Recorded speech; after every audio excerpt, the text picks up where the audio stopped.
صحیح بخاری میں آتا ہے چند زندیق تھے، ان کو سیدنا علی نے آگ میں جلوا دیا. تو حضرت عبداللہ ابن عباس تک خبر پہنچی تو انہوں نے کہا کاش علی ابن ابی طالب ان کو آگ میں نہ جلاتے بلکہ قتل کرواتے، کیونکہ میں نے نبی علیہ السلام سے سنا تھا کہ ان لوگوں کی سزا قتل کرنا ہے. آگ میں جلانے کی سزا کوئی انسان دوسرے انسان کو نہیں دے سکتا، یہ اللہ کے ساتھ خاص ہے. تو کاش میں علی کی جگہ ہوتا تو میں ایسا کرتا. اب ابو داؤد میں آگے الفاظ ہیں، حضرت علی کو جب یہ بات پہنچی نا، انہوں نے کہا اے اللہ ابن عباس پہ رحم فرمائے، اس نے سچ کہا. اور انہوں نے کہا افسوس پہلے ہی مجھے بتا دیتے، یعنی سیدنا علی سے یہ چیز اوور لک ہو گئی. اور دوسری طرف للہیت دیکھیں فوراً رجوع کر لیا. انہوں نے نہیں کہا کہ میں تو علیکم بسنتی و سنت الخلفاء الراشدین المہدیین ہوں. ٹھیک ہے، وہ لوگ تو بڑے مسکینیوں کی زندگی گزارتے تھے، ان کو ڈر لگا رہتا تھا یار کہیں نبی علیہ السلام کی مخالفت. اور سر جو ان کی عوام تھی نا، وہ بھی پھر جناب ایسی عوام سی کہ وہ لحاظ کوئی نہیں کرتی. صحیح بخاری مسلم دونوں میں حدیث ہے، حسان ابن ثابت مسجد نبی میں بیٹھ کے نعت اشعار پڑھ رہے تھے. حضرت عمر کی ذرا طبیعت آپ کو پتہ نظر آئی ہے، شعر و شاعری سے اور ان چیزوں سے ذرا وہ ان کو ایک ویسے ہی تھوڑی سی کھندک آتی تھی، جلالی طبیعت کہہ لیں. آج کل جلالی تو ویسے قوالیاں بھی سنتے رہے، اس زمانے کے جلالی.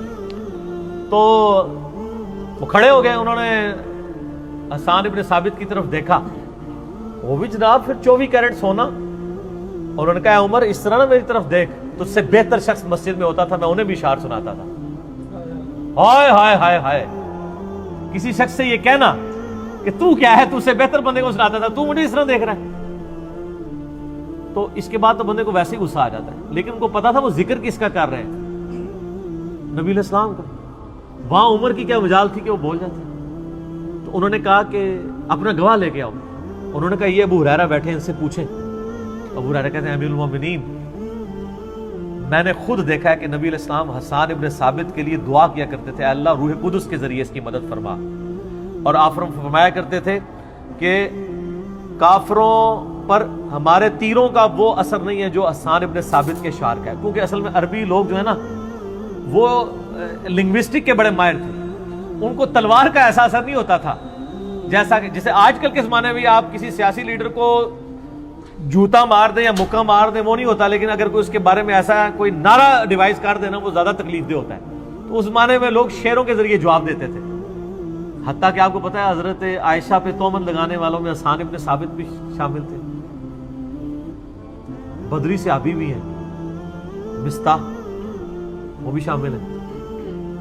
تو آخری عمر میں نابینا ہو گئے تھے سیدنا حسان ابن ثابت. اور حضرت عائشہ کی للہیت دیکھیں، حضرت عائشہ کے سامنے جب کوئی ذکر کرتا نا کہ یہ تو حسان نے بھی آپ پہ تہمت لگائی، تو کہتے ہیں حسان کو برا مت کرو.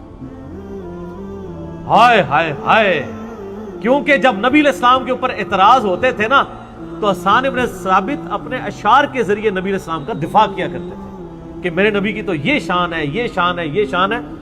حضرت ایک زندگی، ایک عورت کی زندگی میں اس سے بڑا کوئی تکلیف دہ امر ہو سکتا ہے کہ کوئی شخص نے اس کے اوپر تہمت لگائی ہو؟ لیکن میں آپ کو بتا رہا ہوں کہ نبی علیہ السلام کے ساتھ صحابہ کرام کی عقیدت پہلے نمبر پہ ہوتی تھی، باقی ساری نسبتیں بعد میں ہوتی تھی. وہ کہتے تھے جب نبی علیہ السلام کے ساتھ مخلص ہے تو میرے ساتھ اگر غداری بھی کر دی تو کیا. لیکن یہاں کیا ہوتا ہے، یہاں وہ کہتے ہیں اللہ کے ساتھ بھی مخلص ہے، رسول کے ساتھ بھی مخلص ہے، لیکن ہمارے علماء کو نہیں مانتا.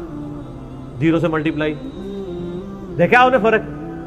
صحابی اور وابی میں بڑا فرق ہے، اور صحابی اور بابی میں بڑا فرق ہے. یہ فرق صرف ان کو سمجھ آتا ہے جنہوں نے زندگی میں ایک دفعہ خلوص دل سے کہا ہو کیا کہ نہ میں وابی نہ میں بابی، میں ہوں مسلم علمی کتابی. نہ ہم وابی ہیں نہ بابوں کے ماننے والے، ہم علمی کتابی مسلم ہیں. تو یہ نسبتیں وہ نبی علیہ السلام کی نسبت کی وجہ سے مانا کرتے تھے، باقی وہ کسی چیز کو خاطر میں نہیں لایا کرتے تھے. وہ دیکھتے ہی نہیں تھے کہ یہ کیا بات کر رہا ہے، نبی علیہ السلام نے فرمایا دیٹس آل، بات ختم. دوسری بات سننے کے لیے تیار نہیں ہوتے تھے. تو یہ ان کی دلیری تھی.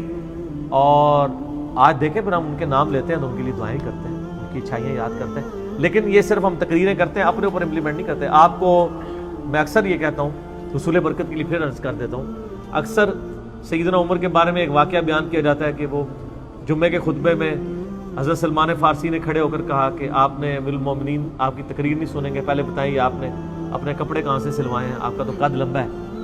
تو انہوں نے کہا کہ میرا بیٹا عبداللہ بن عمر اس کا جواب دے گا. تو انہوں نے کہا کہ مال غنیمت میں سب کو ایک چادر ملی تھی اور میرے باپ کے ایک چادر میں سوٹ نہیں بنتا تھا, میں نے اپنے حصے کی چادر اپنے باپ کو دی ہے. تو سلمان فارسی نے کہا کہ ہاں اب تم بات کرو, ہم تمہاری اطاعت بھی کریں گے. کریڈیبلٹی تمہاری مانی گئی نا. سر یہ جو مولوی یہ واقعہ سنا رہا ہو نا ممبر کے اوپر, جب وہ ممبر سے اترے نا, اس سے آپ صرف یہ پوچھ لیں کہ سر آپ تو سائیکل پہ آئے تھے, یہ 5 سال کے بعد گاڑی آپ کے نیچے کیسے آ گئی ہے. تو اگر وہ حضرت عمر والا جواب دے دے تو مجھے اس کا پتہ آپ نے بتا دینا, اس مولوی کی میں بیعت کر لوں گا. لیکن ویڈیو انہوں نے ویکھی ہوئے کدھر وہ تقیہ نہ کر رہے ہوئے, سر وہ شکل ہی دس دے گی تمہیں. لیکن سر یہ اترنے کے بعد نہیں پوچھنا, آپ نے بڑے مجمع میں کھڑا ہونا ہے اور آپ دیکھیں گے کہ اس کے مریدین آپ کا اکرام مسلم کر دیں گے. تو کہیں گے تم دسنے پہلے, اور وہ کہے گا آپ سائڈ کمرے میں آ جائیں. کمرے نہ جائیے بھائی, تقریرہ کرتے ہیں مجمع تے سوال پوچھے تو کہتے ہیں کمرے میں تشریف لیں. ٹھیک ہے, اوتھے جا کے اکرام مسلم کرنا ہوتا ہے. تو یہ باتیں کرنا آسان ہے لیکن پریکٹیکلی اس کے اوپر عمل کرنا. لیکن دوسری طرف نبی علیہ السلام کا میں آپ کو کردار بتا کے اس کو کنکلوڈ کرتا ہوں. آپ کو تو کسی سے اپنا کردار بنوانے کی ضرورت ہی نہیں تھی جب ونس 40 سال کی زندگی آپ کے سامنے تھی. بخاری اور مسلم دونوں میں حدیث ہے, سخت اندھیری رات کے اندر نبی علیہ السلام مسجد نبوی میں اعتکاف بیٹھے ہوئے تھے. ایک عورت آپ کو ملنے کے لیے آتی ہے اور آپ اس کے ساتھ کافی دیر تک گفتگو کرتے رہتے ہیں. پھر آپ اس عورت کے ساتھ دور تشریف لے جاتے ہیں. راستے میں صحابہ کرام چوراہے پہ کھڑے ہیں اور اس وقت سٹریٹ لائٹس بھی نہیں ہے, نظر نہیں آ رہا کہ آپ کے ساتھ جو عورت گئی ہے اور وہ پردے میں بھی ہے کہ یہ کون ہے. ٹھیک ہے جی, آپ علیہ السلام جاتے ہیں, تھوڑی دیر بعد واپس آتے ہیں, آپ صحابہ کرام کے پاس آگے کھڑے ہو جاتے ہیں اور آپ فرماتے ہیں کہ جانتے ہو یہ عورت کون تھی. اب انہوں نے تو نہیں پوچھا, لیکن لیڈر کا کام ہے کہ وہ کلیریفائی کرے. سر وہ بتائے کہ سر یہ میرے پاس اتنی دولت کہاں سے آئی ہے, میرا مہینے کا جو ٹیکس ہے وہ تو 6,000 روپے ہے, لیکن میں 300 کنال کے بنگلے میں رہتا ہوں اور میرے 3 کتوں کا خرچہ ہے وہ 2.25 لاکھ روپے ہے, لیکن مہینے کا ٹیکس میں 6,000 روپے دیتا ہوں. اور پھر میں لوگوں سے اپیل بھی کرتا ہوں کہ جی جناب آپ ٹیکس دیں تاکہ ملک آگے چلے, اور میں خود اتنا ٹیکس دے رہا ہوں. یہ میں آپ کو فرق بتا رہا ہوں. یہ باتیں کرنا آسان ہوتی ہیں ریاست مدینہ کی. ریاست مدینہ میں یہ ہوتا ہے. تو آپ نے فرمایا کہ میری بیوی صفیہ تھی, مجھے ملنے کے لیے آئی تھی, تو میں اسے گھر تک چھوڑنے گیا تھا. تو ان کے یا رسول اللہ ہم آپ کے بارے میں کیسے گمان کر سکتے. ہائے ہائے. آپ فرمایا نہیں, شیطان انسان کے جسم میں خون کی طرح تیرتا ہے. یعنی ہر بندے کے ساتھ, مسلم شریف میں حدیث ہے, ہر بندے کے ساتھ ایک شیطان ہے اور ایک فرشتہ ہے. ایک صحابی نے جرت کر کے پوچھا کیونکہ 295C نہیں تھی کہ یا رسول اللہ آپ کے ساتھ بھی. آپ فرمایا میرے ساتھ بھی تھا شیطان, لیکن اللہ نے اسے میرا مطیع کر دیا. مجھے میرے ساتھ جو شیطان اٹیچ ہے نا وہ مطیع ہو چکا ہے, وہ بھی مجھے نیکی کی ہی طرف بلاتا ہے, یعنی مسلمان ہو چکا ہے وہ جن. نبی علیہ السلام فرمایا کہ شیطان خون میں گردش کرتا ہے. یعنی مراد یہ کہ اگر تم نے شیطان کے ہتھے چڑھ کے نبی کے بارے میں کوئی بدگمانی کر لی تو ایمان سے ہی جاؤ گے, لیکن اس بدگمانی کو ختم کرنے کی فکر صحابہ کو نہیں ہے, لیڈر کو ہے. یہ لیڈر کا کام ہے کہ اپنے آپ کو پیش کرے. یہاں پہ لیڈر کوئی اوٹ پٹانگ بات بھی کر رہے ہیں, نیچے والے بیٹھ کے اس کو ڈیفینڈ کر رہے ہوتے ہیں, بجائے کسی کی جرت ہے کہ سر یہ آپ نے بات صحیح نہیں کی, اس کو ذرا چینج کریں, غیر مناسب بات آپ نے کر دی. کسی کی جرت نہیں ہے. الٹا اٹھانے والے لوگ ہوتے ہیں, نہیں جی نہیں انہوں بھی تو کیا سی نا. ٹھیک ہے نا, کبھی کہہ دیں گے ہمارا سیاسی بیان ہے, ہم نے کون سی یہ بات کی ہے, تو سیاسی ایک تھے یہ بات کر دی.